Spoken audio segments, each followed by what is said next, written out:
நம்ம இன்னைக்கு டிஃப்ரெண்ட்டாக ஹைதராபாத்தி ஸ்டைலில் பண்ணுற மாதிரி மிக்ஸ் பண்ணுற மாதிரி ஒரு எக் பிரியாணி பண்ணலாம். நான் அதுக்கு கொஞ்சம் நிறைய வெங்காயம் எடுத்திருக்கேன். ஒரு 2லேருந்து 3 பெரிய வெங்காயம் எடுத்திருக்கேன். 2 தக்காளி, ஒரு ஒரு 2-3 டீஸ்பூன் தயிர், ஒரு 3 பச்சை மிளகா, கொஞ்சமாக இஞ்சி, கொத்தமல்லி, இதுக்கப்புறம் பட்டை, லவங்கம் அது மாதிரி நம்ம யூஸ் பண்ணுற வழக்கமான கறி மசாலா பொருட்கள்லாம் எடுத்துக்கோங்க. அது கூடவே ஒரு 3-4 எக்ஸ் வந்து உங்களுக்கு எவ்வளோ தேவையோ அவ்வளோ எக்ஸ் வந்து ஆல்ரெடி வந்து அவிச்சு எடுத்து வச்சுக்கோங்க. நம்ம எப்படி பண்ணுறதுன்னு பார்க்கலாம். நம்ம பிரியாணி செய்ய ஆரம்பிக்கிறதுக்கு முன்னாடியே வெங்காயம் மட்டும் தனியாக வதக்கி எடுத்துக்கலாம். அதுக்கு நான் எண்ணெய் வச்சு நம்ம கிட்ட இருக்கிற அந்த 3 வெங்காயத்தையும் நான் வந்து பொரிச்சு எடுத்துக்கிறேன். இது ஒரு 3-4 நிமிஷம் நல்லா வதக்கி நல்லா பொன்னிறமாக ஆனி கொஞ்சம் நல்லா டார்க் ப்ரௌனாக ஆனதுக்கப்புறம் அதை நம்ம எடுத்து வச்சுக்கலாம். நல்லா வதக்கிக்கலாம்.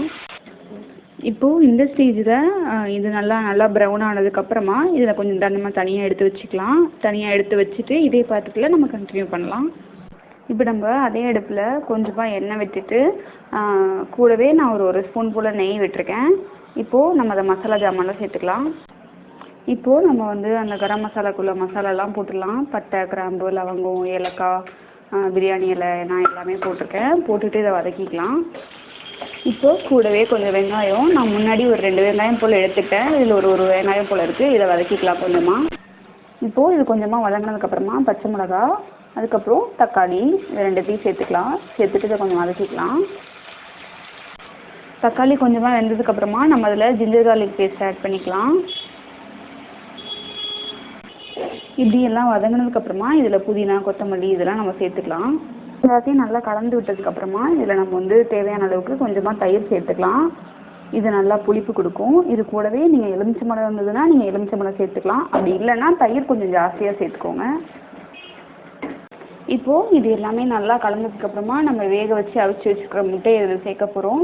நல்லா கோடு போட்டுட்டு அதுக்கப்புறமா வந்து அதில் சேர்த்துக்கோங்க. அப்போ நம்ம கீறி விட்டால் தான் வந்து அதில் மசாலாலாம் நல்லா போகும். ஸோ நல்லா கீறி விட்டுட்டு சேர்த்துட்டு இதை நல்லா கலந்துட்டு எடுத்து வச்சுக்கலாம். இப்போது நான் ஒரு பாத்திரத்தில் தனியாக ஒரு 2 ஸ்பூன் எண்ணெய் விட்டுருக்கேன். அதில் பட்டை, பிரியாணி இலை 2 மட்டும் போட்டுக்கலாம்.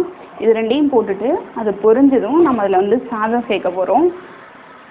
இது பொரியட்டும்.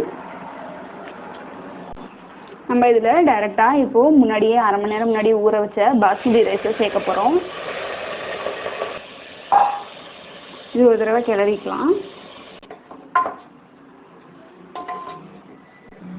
இப்போது 1 கப் ரைஸுக்கு 1.5 கப் தண்ணி மாதிரி நான் எடுத்து வச்சுருக்கேன். அதை சேர்த்துக்கலாம்.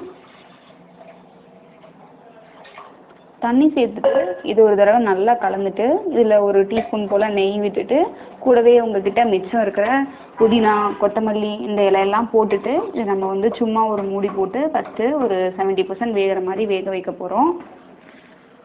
இப்போ நெய் போட்டுக்கலாம்.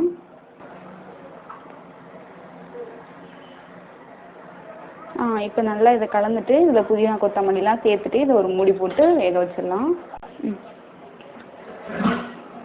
இது வந்து ஒரு 70% வேகிற வரைக்கும் நம்ம வெயிட் பண்ணலாம்.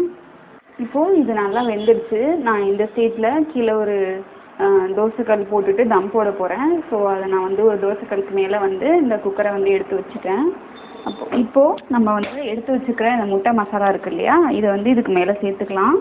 சாதத்துக்கு மேலே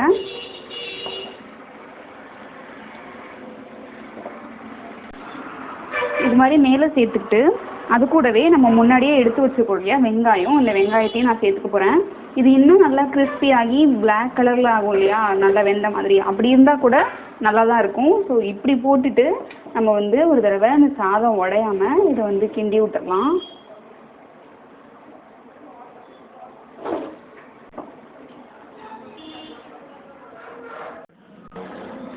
இப்படி நம்ம வந்து எல்லாத்தையும் நல்லா கலந்து விட்டதுக்கு அப்புறமா நம்ம வந்துட்டு இது தம் போட்டு மூடி வைக்க போகிறோம். இந்த சாதம் எல்லாம் இப்படியே கலந்துக்கோங்க. நல்லா கலந்துருங்க நம்ம மசாலாவையும் இந்த சாதத்தையும். ஆனால் வந்து ரொம்ப உடையாமல் பார்த்துக்கோங்க. பார்த்துட்டு ஒரு மூடி போட்டு இதுக்கு மேலே நான் வந்து இப்போ தம் போட போகிறேன்.